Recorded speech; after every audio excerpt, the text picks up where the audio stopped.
bienvenue sur l'Applix dans l'émission spéciale Les Pieds dans le Plat. Émission qui va vous faire voyager dans l'agroalimentaire, dans l'alimentation, mais aujourd'hui comme hier.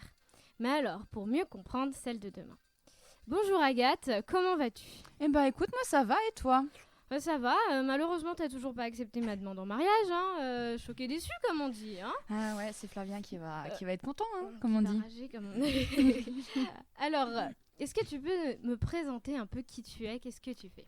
Mais bien sûr, eh ben écoute, moi je suis étudiante en politique de l'alimentation à mes heures perdues, mais je suis surtout fan de ramen, de chocolat viennois et de Daniel Balavoine. Alors vous n'allez pas avoir la chance de m'écouter chanter en boucle l'Aziza et c'est peut-être mieux pour vous, ni d'ailleurs de partager mes Pringles, parce qu'en fait la nourriture c'est sacré.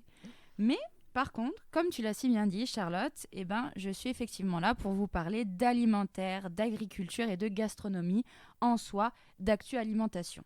Donc c'est un programme aux petits oignons que l'on vous a concocté et j'en ai déjà les papilles qui frémissent. Bah oui, t'es en train de nous donner faim là. Alors, donc, ton émission Les Pieds dans le Plat se découpera donc tous les mois en 5 parties. Alors, une revue d'actualité, une chronique de vulgarisation des problèmes alimentaires contemporains, des chroniques sur le rapport entre les croyances et l'alimentation, une chronique sur le voyage, la découverte de la construction alimentaire des pays étrangers, et pour terminer, une ouverture culturelle sur un livre et un support cinématographique. C'est bien complet, dis donc. Alors je te laisse commencer par ton actu alimentaire. Ah, commissaire, le type qui a fait ça est un maniaque. J'espère que vous avez le cœur bien accroché parce que c'est une véritable boucherie à l'intérieur.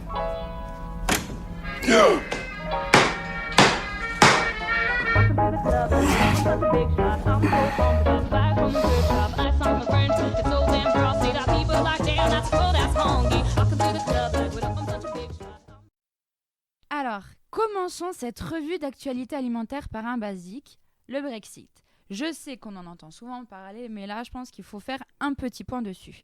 Vous vous demandez peut-être pourquoi j'en parle ? Eh bien, tout simplement à cause des répercussions que le Brexit, en fait, pourrait avoir sur l'Union européenne. Alors oui, donc l'Union européenne a encore été sympa et a laissé au Royaume-Uni plus de temps pour trouver un moyen de prendre le beurre, l'argent du beurre et le derrière de la crémière. Mais je peux vous dire que toutes les instances vétérinaires européennes sont sur le pied de guerre. Et ça, du coup, je peux vous le dire parce que je suis à l'école Vétagrosup une semaine sur 2. Donc, pourquoi en fait ? Pourquoi ? Eh bien, ils sont sur le pied de guerre. Tout simplement parce que le Brexit égale retour des douanes externes. Et du coup, retour des douanes externes est égal à retour des contrôles sanitaires à la frontière. Et Dieu sait, oui, je parle souvent à la troisième personne du singulier en utilisant mon second prénom. Désolée. Dieu sait qu'on en a besoin vu ce qui s'est passé pendant l'histoire de la vache folle. Donc l'histoire de la vache folle, si vous ne connaissez pas, 1998, une grosse épidémie de vache folle qui devient après la maladie de Creutzfeldt-Jakob quand elle est au contact de l'homme. Maintenant, seconde actualité. Est-ce que la viande tue ? Oui, apparemment puisque la vache le fait. Mais, en tout cas, c'est ce que le groupe de chercheurs Nutrirec a essayé de faire. Et leur réponse du 1er octobre a été « continuer à manger de la viande ». Bon, l'OMS, Organisation mondiale de la santé, a sorti un grand « What ?» Et les chercheurs ont répondu « Mais si, venez, regardez là !» On a écrit que s'il y a une diminution de la consommation de viande à 3 portions par semaine, cela diminue le risque de mortalité, toutes causes confondues, de 13%. Donc je résume là. Diminuer la viande, c'est meilleur pour la santé, mais c'est quand même vachement mieux, lol, d'en manger tous les jours. Donc là, l'OMS, il a fait la tête du GIF. Ouais, il y en a pas. Mais justement, l'OMS, du coup, comme il n'y avait pas de logique, elle a fait la tête du GIF de la femme qui réfléchit là, avec des figures géométriques. Et ensuite, en fait, il y a des journalistes qui ont fait leur petite recherche. Et puis, ils ont découvert que les chercheurs avaient des liens avec des lobbies de l'agroalimentaire. Ah. Donc, ceci explique cela. Voilà. Ceci expliquerait leur logique quelque peu tirée par les cheveux, quoi. Hein. Je voudrais pas dire, mais glyphosate. Alors, la troisième info du mois concerne encore une fois la viande. Je suis désolée. Et non, je suis pas encore végétarienne. Et plus particulièrement, le porc. Il y a quelques mois encore, on entendait régulièrement les éleveurs porcins français se plaindre de la baisse des cours du porc et de leurs difficultés économiques. C'est normal, mais maintenant, plus rien. Pourquoi ? Grâce à ce qu'on pourrait appeler un mal pour un bien, et encore, ça dépend de là où on se place. Parce qu'en fait, depuis cet été, une épidémie de fièvre porcine décime les élevages asiatiques de porcs, c'est-à-dire qu'il y a 1,2 million de porcs qui ont dû être abattus en Chine et 5,6 millions au Vietnam. En sachant que le virus se propage très vite, et notamment via les sangliers, eh bien, il y a la Corée qui s'est dit « Merde, on n'a pas envie que ça vienne dans notre pays, donc on va mobiliser des tireurs d'élite. » Mais aussi ils ont sorti l'armée. Ouais. Ils sont sérieux. Et des drones militaires le long de leurs frontières. Il y a vraiment des snipes comme ça qui sont en train de regarder s'il n'y a pas un petit sanglier qui trottine là tranquillement à côté de Gaulois. Tu vois, il y a Obélix, il est en train de se promener, bam, tireur d'élite. C'est plus facile pour le tuer, hein, pas de c'est problème. plus facile, il n'y a pas besoin de potions magiques, on est d'accord. Mais enfin, du coup, avec cette nouvelle décision qu'a pris la Corée du Sud, les porcs ne doivent plus être touguets, portugais, mais les éleveurs français, oui. Parce que comme la production a chuté drastiquement en Asie, mais pas la consommation, eh ben un nouveau marché tout frais et juteux vient de s'ouvrir pour les éleveurs français et ils vont enfin pouvoir s'en mettre plein les poches. Mais d'ailleurs, en parlant d'éleveurs, il y a eu des grèves là, il n'y a pas longtemps d'agriculteurs en France. C'est exact, effectivement, mais il n'y a pas que la France en fait qui a été touchée par cette grande vague de grève d'agriculteurs. Parce que depuis mi-octobre, des centaines de tracteurs se sont rassemblés sur les voies publiques, créant des embouteillages sans précédent, et je cite sans précédent puisque ça a été cité par les journaux du pays, aux Pays-Bas, mais aussi aux États-Unis. Donc voilà, là on sait qu'il y a des grèves. Je ne connais pas encore particulièrement leurs revendications, donc j'en parlerai peut-être un peu plus le mois prochain. Suspense. Exactement. Et enfin, last but not least, je vais enfin vous laisser avec mes actus alimentés. Notre dernière actualité du mois, la bouchée du roi, si j'ose dire, la Creuse a commencé l'expérimentation de la culture du cannabis. Eh oui, le cannabis. Et parce que l'Assemblée nationale française a autorisé le vendredi 25 octobre les agriculteurs à remplacer leurs champs et leurs pâturages en culture de marijuana afin de s'entraîner et pouvoir peut-être un jour répondre à une nouvelle demande au cas où sa consommation serait légalisée. Et d'ailleurs, je pense que c'est peut-être la seule chose que la Creuse peut nous apporter. C'est pas cool avec la Creuse. Je vous aime. Mais d'ailleurs, oui, c'est parce que ce problème de légalisation, il s'ouvre beaucoup depuis que les États-Unis l'ont légalisé. Est-ce que tu as eu des infos à propos de ça ou pas trop ? Eh ben, par rapport aux États-Unis, pas trop, à part que la Californie, du coup, ça fait déjà longtemps que ça y est. Mais par contre, je reviens tout juste du Québec. Voyage, et du coup, voilà, la légalisation est faite au Québec depuis octobre 2018. Et ce qui est assez drôle par rapport à ça, c'est que la plantation du cannabis est faite directement au Québec. Donc les plants de Québec, enfin les plants de cannabis sont 100% québécois, comme on dirait. Made in québécois. Made in Québec, exactement. Et j'ai envie de te dire que les agriculteurs sont fonctionnaires. Ouais, on paye des gens pour cultiver du cannabis. C'est génial. Peut-être qu'il faut qu'on s'en inspire ou pas alors ? Bon, peut-être, écoute, faudrait qu'on fasse une étude de terrain, je pense. Faut qu'on aille voir ça. Alors, maintenant qu'on a eu notre petite mise en bouche, passons au plat. Tu as décidé de nous continuer ton aventure avec un côté plus enquête, plus policier, avec ton enquête d'Agatha Poirot. Comment est votre blanquette ? Pardon ? Les plats à base de viande sont-ils de bonne qualité ? Oui. Bon ? Faut aimer. Avec du veau ? Non, à base d'agneau, plutôt, je crois. Il y a du poulet aussi. Il n'y a rien à base de veau avec des champignons, des pommes de terre ? Je sais pas. Au revoir, monsieur. Bonne journée, monsieur.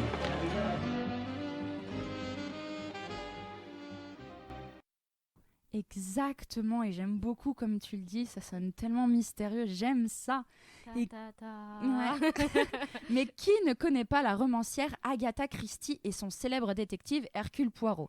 J'avoue avoir passé des heures devant TMC les mercredis après-midi à regarder les adaptations de la BBC d'un cadavre dans la bibliothèque ou de Mort sur le Nil. Vous allez me demander, ouais d'accord, ok, ça n'a rien à voir, mais c'est grâce à ça que j'ai décidé, il y a peu, convaincue de mon ingéniosité, de me créer un nouveau moi qui serait à votre service pour dénicher le vrai du faux et les vieux cadavres dans les placards. Alors me voici, Agatha Poirot, pour vous servir, avec le chapeau melon, mais sans la moustache gominée, faut pas abuser. Donc qu'aurait fait Hercule Poirot ? Eh ben, il aurait fait marcher ses petites cellules grises, alimentaires, mon cher Watson. Oui, ok, by the way, j'aime aussi beaucoup Sherlock Holmes. Ça va. On reste dans l'esprit, ça me va. Exactement. Et du coup, Sherlock Holmes, lui, il aurait très vite compris que chaque petit détail a son importance dans la construction du crime. Et du coup, ensuite, je me suis dit, mais c'est quoi en fait notre crime à nous ? Parce que personnellement, j'ai tué personne quoi dans une bibliothèque. Et je me suis souvenu.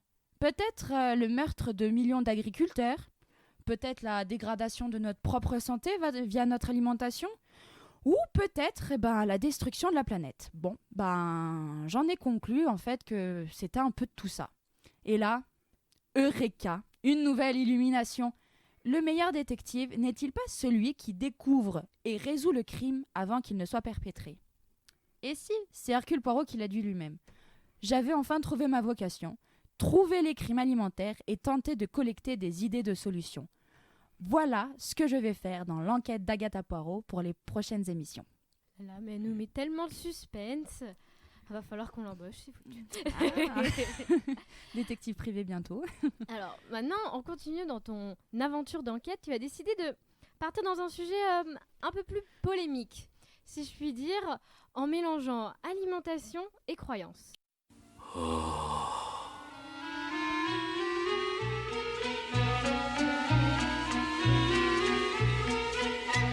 La cervoise d'Astérix. Quand l'appétit va, tout va. Quand l'appétit va, tout va. Vis dans les futailles, à nous la répaille. Quand l'appétit va, tout va. Quand l'appétit va, tout va. Quand l'appétit va, tout va. Vive les quenottes qui croquent et grignotent. Quand l'appétit va, tout va. Les sangliers d'Obélix. Alors effectivement, je vais parler croyances. Et du coup, dans cette série de chroniques, j'ai décidé de me pencher sur l'importance qu'a l'alimentation dans les croyances du monde entier. Nous en profiterons donc pour aborder, sans jugement ou critique, et sincèrement j'appuie là-dessus, la croyance bouddhiste, musulmane, chrétienne, juive et inca. Donc là, vous verrez quand même que j'ai essayé d'être la plus exhaustive possible et de traiter tous les continents. Donc pas besoin de venir polémiquer à ma part sur mon utilisation du terme croyance. En fait, croyance, c'est juste un terme plus large pour désigner religion. Donc sincèrement, je suis pas là pour faire débat. Alors c'est parti, dis-nous tout. Et voilà, ce mois-ci, comme j'ai dit, nous allons commencer par la croyance inca, qui est, malgré ce qu'on pourrait croire, la plus jeune des croyances dont nous allons parler. Et ouais, moi aussi, écoutez, qu'est chaud, comme on dit quand j'ai fait mes recherches. Tout simplement parce qu'on a tendance à voir les Incas comme l'Antiquité d'Amérique du Sud, alors que les débuts de leur civilisation remontent seulement au XIIIe siècle. Ah oui, c'est hyper tard en vrai. C'est hyper tard, surtout quand on sait qu'au XVe, il y avait déjà les Espagnols pour venir les décimer. Donc ça fait 2 siècles de civilisation, c'est pas ouf. Mais c'est déjà ça. C'est mieux que rien, faut voir le bon côté des choses. Hein. Et en fait, pour faire short, les Incas, c'était un empire du coup de l'Amérique précolombienne qui a été constitué dans la région de la Cordillère des Andes, donc actuellement le Pérou, et dont l'autorité était le fils du soleil. Donc je dis ça parce qu'on confond souvent avec les Mayas et les Aztèques, mais les Mayas et les Aztèques étaient beaucoup plus au nord. Donc comme je l'ai dit, l'autorité c'était le fils du soleil, parce que le culte principal des Incas, c'était celui du soleil, ou Inti, de son petit prénom, qu'il vénérait plus que tout. On connaît les cités d'or, voilà, avec le soleil. Je ne vais pas vous remettre le générique dans la tête, ce serait dommage. Mais on peut néanmoins noter la présence de dieux mineurs à côté de Inti, si j'ose dire, comme Viracocha, qui était le dieu agricole responsable de l'aménagement du sol. Donc cette suprématie en fait de ces 2 dieux se comprend facilement quand on sait l'importance que revêtait à l'époque le soleil ainsi que les techniques d'irrigation, en fait tout simplement pour nourrir les populations. Parce que en fait, pour vous expliquer rapidement, le Pérou, c'est quand même un pays qui est très montagneux et du coup où la culture était assez compliquée. Et un pays montagneux et froid aussi, malgré ce qu'on pense. Du coup, la culture inca est particulièrement intéressante à étudier d'un point de vue agraire, en fait, car celle-ci a dû se développer dans des régions montagneuses particulièrement ingrates, comme je viens de le dire, avec des reliefs très escarpés et des températures vraiment très particulières en fonction de l'altitude, donc très changeantes. C'est pourquoi les Incas cultivaient leurs terres en terrasse, déjà, et avec des strates de culture qui correspondaient à l'altitude. C'est-à-dire qu'à la plus basse altitude, il y avait quelques légumineuses, donc comme du pois, par exemple, et tout en haut, il y avait les lamas. Ouais, c'est rigolo dit comme ça, mais il y avait vraiment des élevages de lamas. Okay, c'est important les lamas là-bas. C'est important parce que c'est important tout simplement parce qu'effectivement ils s'en servaient pour se vêtir, mais aussi ils les mangeaient comme les cochons d'Inde. Voilà, effectivement, chacun a ses traditions.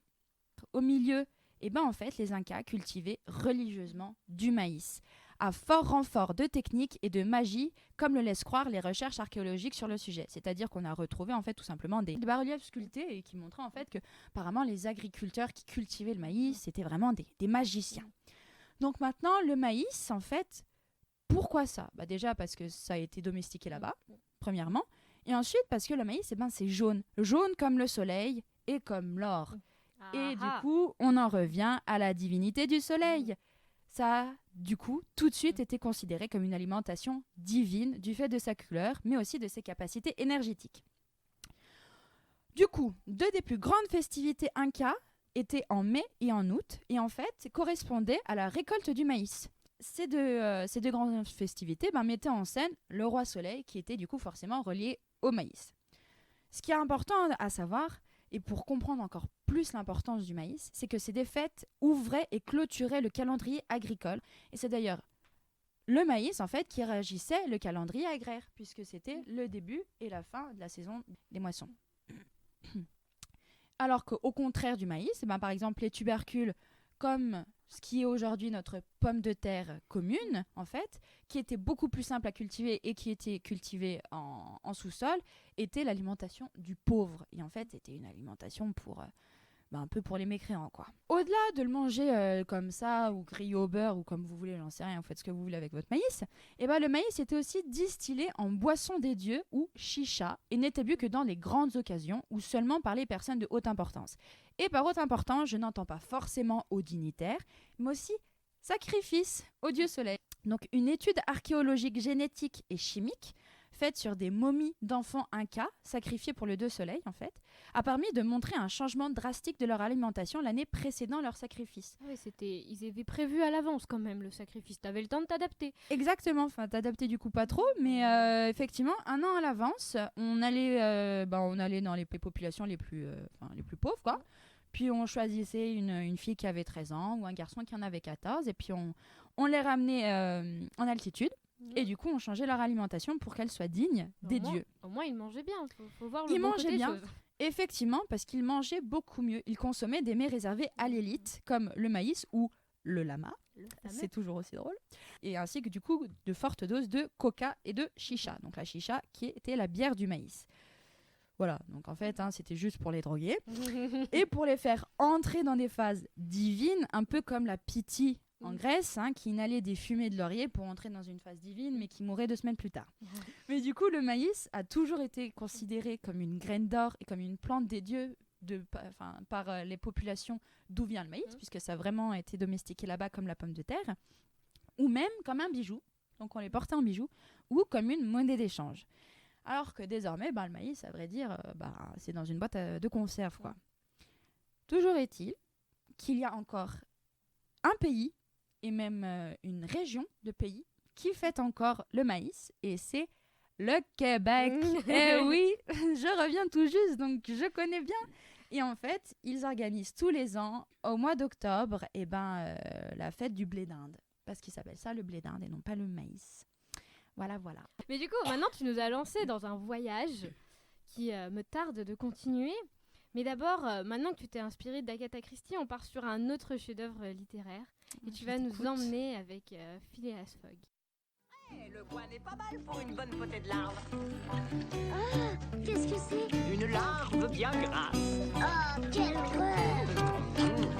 C'est délicieux, on dirait du veau. Un peu gluant, mais appétissant. Elles sont comme je les aime. Moelleuses, bien fraîches, bien craquantes. Tu finiras par t'habituer. Je vais te dire, petit, c'est ça la vraie vie. Phileas Fogg, mon préféré, encore un dessin animé que j'ai torché, dis donc. Et effectivement, je vais vous parler du Tour du monde en 80 recettes. Donc là, c'est plus le Tour du monde en 80 jours, mais effectivement, 80 recettes, c'est mieux parce qu'on mange. On n'oublie pas Ta comme on passion dit. pour le chocolat. Et pour le chocolat viennois, pour les Pringles et pour l'alimentation. Non mais après, de plus en plus, les voyages gastronomiques se répandent quand même. C'est intéressant, hein. On est quand même en France, le pays de la gastronomie. Exactement. Et à Lyon, À Lyon, capitale de la gastronomie, au voilà, top du top. Voilà. représente, comme on dit.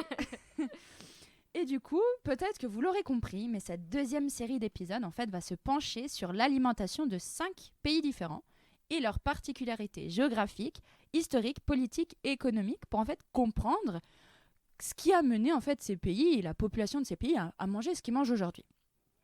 Tous les continents seront à l'honneur, comme pour mon épisode sur les croyances. On est logique jusqu'au bout. Exactement. Donc tous les continents seront à l'honneur, du Portugal au Japon, en passant par le Gabon, le Québec et l'Algérie. Oui, j'adore le Québec, ça va, on va pas le répéter. On a compris. Voilà.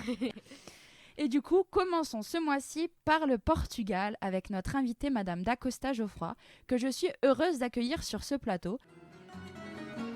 Uma casa portuguesa fica bem, pão e vinho sobre a mesa. E se à porta humildemente bate alguém, senta-se à mesa com a gente.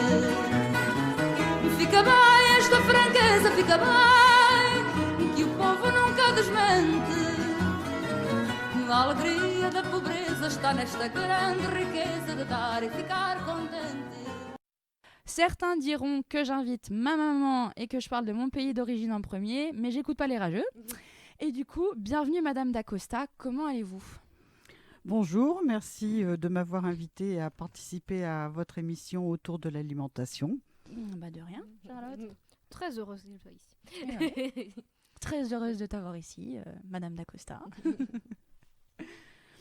Du coup, est-ce que vous pouvez nous raconter rapidement votre parcours de vie en fait, pour qu'on comprenne mieux un peu d'où vous venez et pourquoi vous êtes pertinente pour nous parler du Portugal tout simplement ? Alors, je suis née au Portugal, je suis venue en France à l'âge de 5 ans et demi et je continue à avoir des relations très importantes avec ce pays, sachant que toute ma famille est restée là-bas. Maintenant, on va parler gastronomie et du coup habitudes alimentaires au Portugal. Donc c'est vrai que le cliché nous amène directement vers la morue, mais il y a beaucoup plus que ça en fait. Et même la morue, c'est une histoire dingue. Qu'est-ce que vous pouvez nous dire par rapport à ça ? Alors, tout d'abord, je tiens à préciser que contrairement à ce que l'on pense, le Portugal, bien qu'étant un petit pays, a une gastronomie très, très, très développée qui égale celle de la française. Quant à la variété des produits, des vins, des recettes, vraiment très, très importante. Donc ça, c'est une première chose. Ensuite, pour bien comprendre le pourquoi de la morue, parce qu'en fait, on ne garde à l'esprit que la morue séchée, je pense que c'est en relation avec l'immigration économique qui s'est faite dans les années 60 et 70 en France, qui a enfermé les Portugais dans une image caricaturale de mangeurs de morue, ce qui en fait n'est pas du tout le cas. Oui, un peu comme les Espagnols avec la paella ou les personnes qui viennent du Maghreb en général et le couscous ou le tagine, hein, effectivement, ça relève de la même logique. Et juste petit point de précision, la morue ou bacalhau, comme on dit en portugais, ce n'est pas un poisson, en fait. La morue, c'est au cabillaud ce que le saucisson est au porc. C'est-à-dire que c'est un produit transformé du cabillaud. Le poisson, en fait, c'est du cabillaud. Il n'y a pas de morue dans l'océan. Je tenais à le préciser parce qu'on le sait assez peu. Merci, tu m'apprends quelque chose. Voilà, il n'y a pas de morue qui se balade comme ça dans les océans. Déception, là, tu viens de refaire toute ma vie. Écoute, je suis heureuse, voilà. C'est un peu l'intérêt de cette émission, donc ça me va. Donc là, effectivement, on a parlé de morue, mais il y a d'autres aliments un peu phares au Portugal. On pourra citer la cannelle, l'huile d'olive, le Porto, entre autres, qui est un des vins les plus connus, qui n'est pas forcément un vin d'ailleurs, mais plus un digestif, donc qui est un des digestifs les plus connus du Portugal. Donc déjà, parlez-nous un peu de ces plats, et puis aussi de ces ingrédients. Ensuite, essayez un peu de nous expliquer pourquoi, en fait. Pourquoi existe-t-il ? pour bien comprendre la gastronomie portugaise, il faut déjà prendre en compte la géographie du Portugal. À savoir que c'est un pays étroit, très montagneux dans le nord, plutôt plat dans le sud et bordé par l'océan Atlantique. Ouais, c'est un pays tout en longueur en plus. C'est un pays tout en longueur. Donc, bordé par l'océan Atlantique signifie qu'il y a énormément de poissons qui sont pêchés et qui sont consommés sur la côte et également à l'intérieur des terres. Mais c'est vrai qu'à l'intérieur des terres, pour une question de praticité, ce sera à ce moment-là de la morue séchée. Mais la morue séchée demeure quand même un plat de fête. Pour en revenir donc aux poissons, le Portugal est le 4e, 5e pays en termes de consommation par tête d'habitant et par an. En 2018, si ma mémoire est bonne, c'était 57 kilos de poissons par personne. Ah oui, c'est beaucoup. Et par rapport à un Français, si on peut comparer La France est loin derrière. Donc, j'ai pas Vous n'avez pas les chiffres en tête? J'ai pas les chiffres en tête. Mais c'est sûr que c'est pas comparable. C'est vraiment pas comparable. Connaissant des personnes portugaises, effectivement, c'est vrai qu'elles mangent du poisson midi et soir, et toute la semaine. Donc ça, c'est par rapport à la situation géographique. Ensuite, le Portugal a subi, on va dire, 3 invasions importantes. La première, c'est celle des Romains. Les Romains ont apporté avec eux l'olivier, la vigne, entre autres. Ensuite est venue l'invasion donc des Maures. Je schématise parce qu'il y en a eu d'autres, mais après donc celles qui ont vraiment laissé une empreinte au niveau de la gastronomie. Qu'on peut aussi d'ailleurs retrouver au niveau de l'architecture. Qu'on peut également retrouver au niveau de l'architecture. Donc c'est les Arabes dits les Maures qui, eux, ont apporté l'orange amer, les pâtes, le riz. Non, le riz également. Ensuite, il y a eu donc la période des grandes découvertes. Donc là, c'était plus des peuples qui venaient s'installer sur le territoire, mais les Portugais qui se déplaçaient à travers les mers pour aller à la découverte donc des épices, puisque au XVe siècle, l'épice valait plus cher que l'or. Donc, d'Inde, ils ont ramené la canne à sucre. Oui, parce que du coup, un des premiers comptoirs marchands d'Inde, ce qu'on sait d'ailleurs très peu, c'est celui de Macao, et il était portugais. Tout à fait. Et ensuite, il est devenu anglais. Mais oui, c'était le premier comptoir qu'il y a eu en Asie était portugais. En Chine également, donc de Chine sont venus l'orange douce avec le citron, c'est venu de Chine, effectivement. d'Asie. La cannelle, le poivre, la noix muscade, donc ça c'est venu de Ceylan. Après, il y a également des produits venus d'Amérique. Le cacao, le maïs, les haricots, les curcubitacées. Les tomates aussi. Le Portugal a été le premier pays à cultiver la canne à sucre à Madère. Et c'est à partir de Madère que la canne à sucre a émigré en Amérique centrale et du Sud, et qui a initié notamment les problèmes de la traite des Noirs. Et des triangles, effectivement. Et du commerce triangulaire. Juste pour précision, effectivement, Madère, comme les Açores, sont des îles en fait, et des départements portugais, comme la Corse pour la France. Voilà. Et puis on peut aussi effectivement, juste pour le plaisir, parler de Magellan quand même, qui a fait le premier tour du monde. On peut parler de Vasco de Gama, qui est un des grands explorateurs, et du coup de Cabral, qui nous a découvert le Brésil.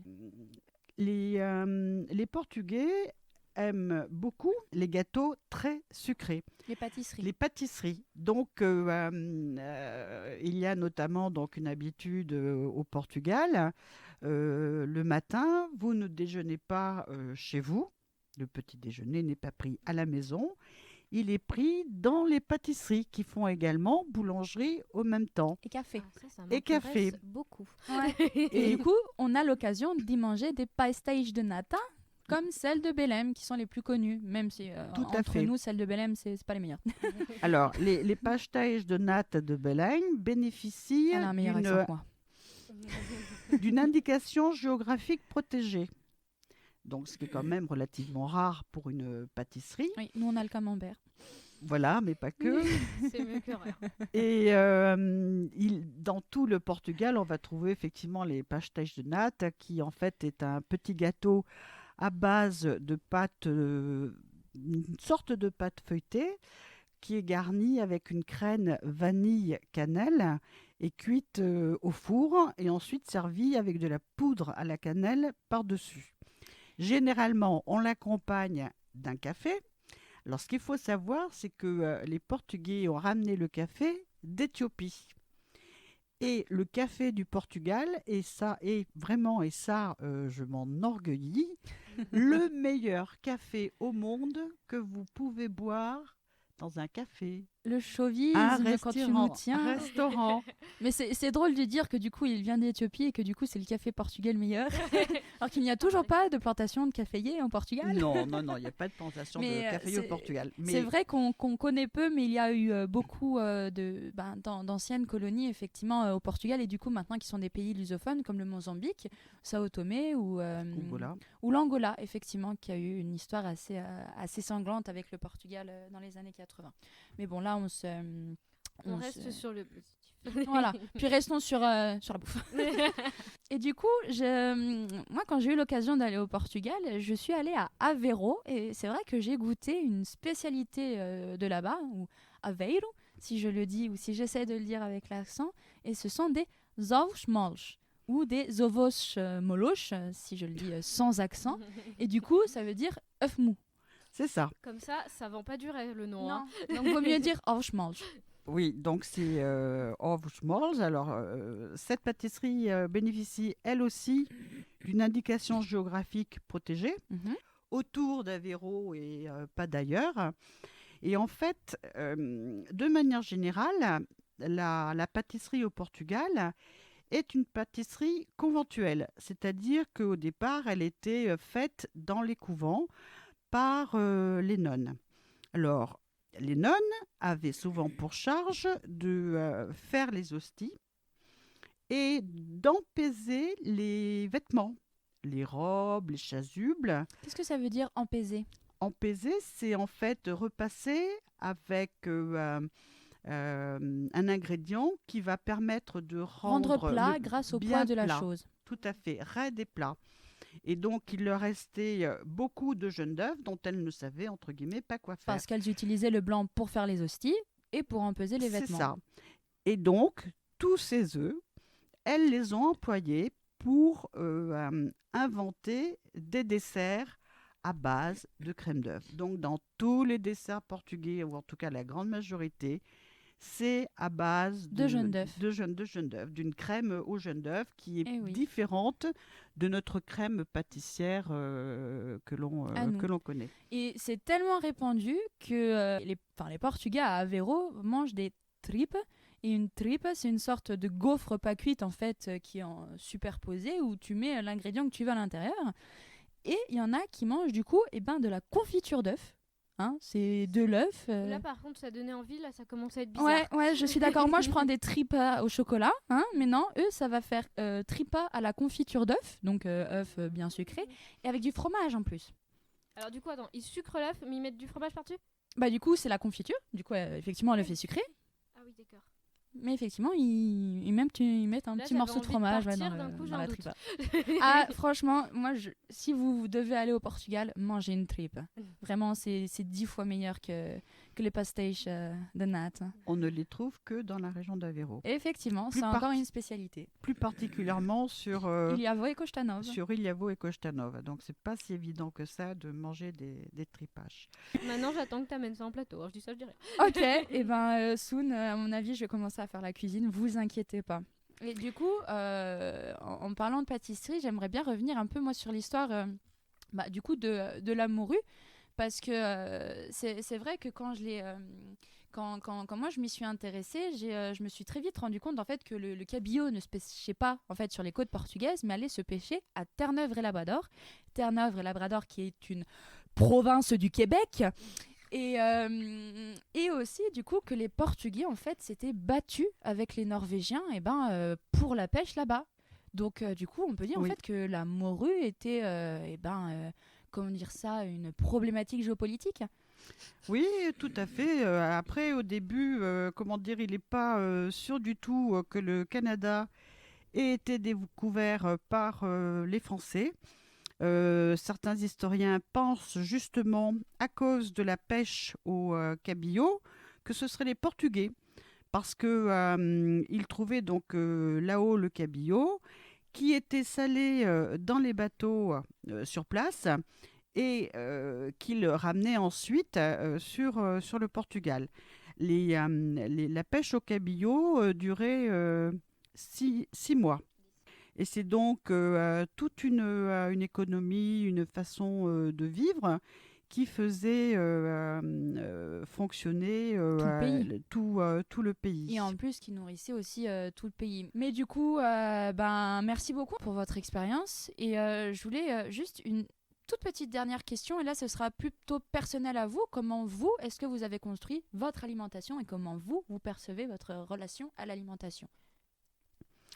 Eh bien, je suis dans les deux cultures. Donc la culture portugaise, donc par mes parents, la culture française parce que habitant en France, j'ai toujours, à partir de mes 17 ans, j'ai toujours mangé entre guillemets français.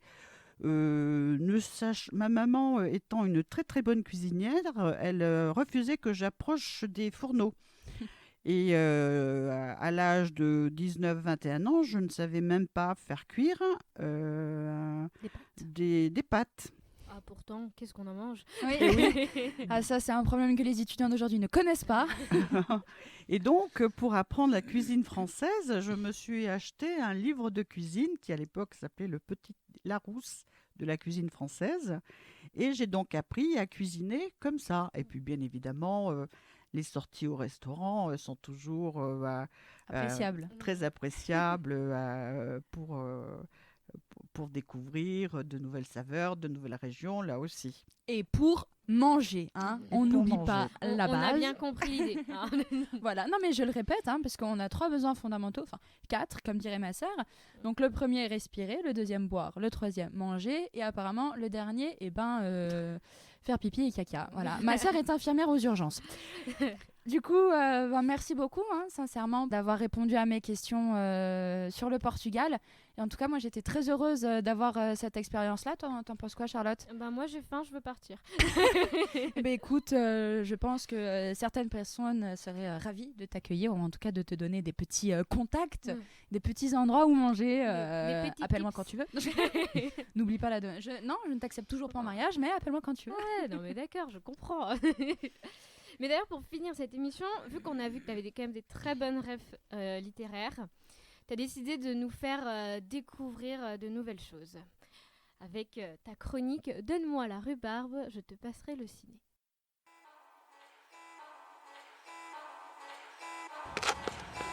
J'aime me beurrer la biscotte.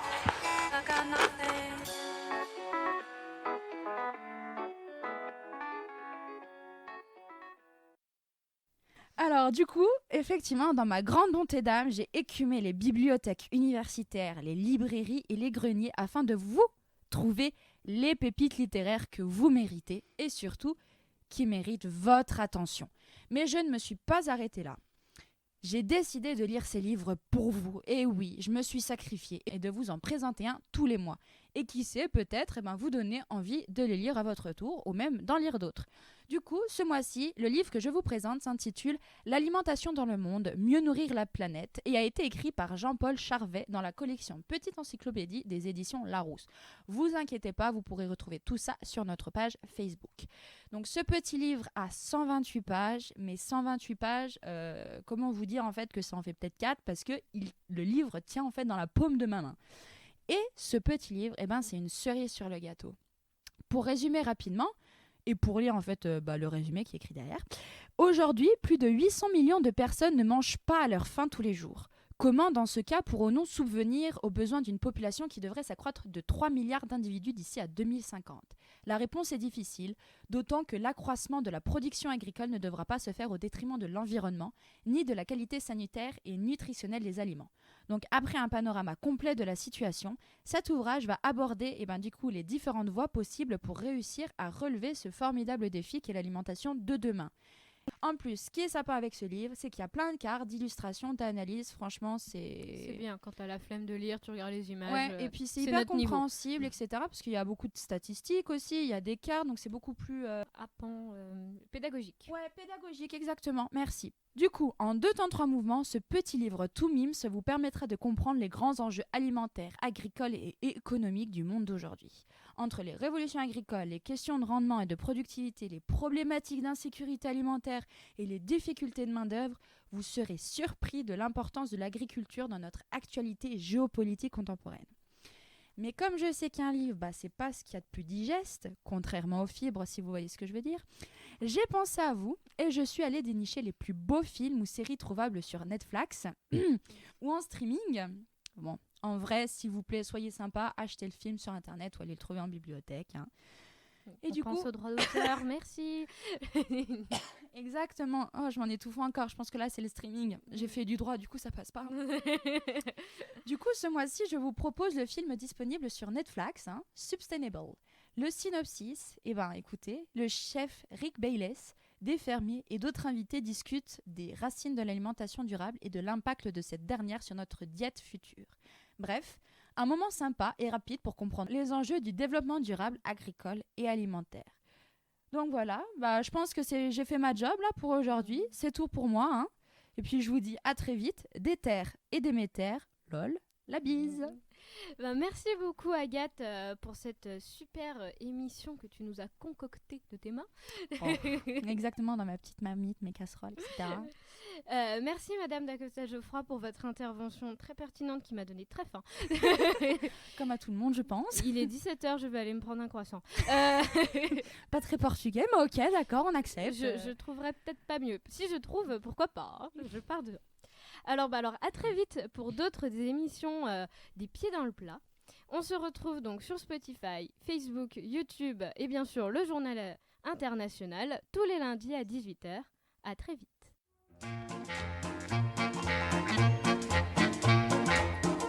Pâtisserie empoisonnée. Les beignets mortels. Oui. Macarons foudroyants. Pas mal. Tarte au venin de vipère. Classique. Clafoutis au curare. Bon. Oh, le pudding à l'arsenic. Oh oui.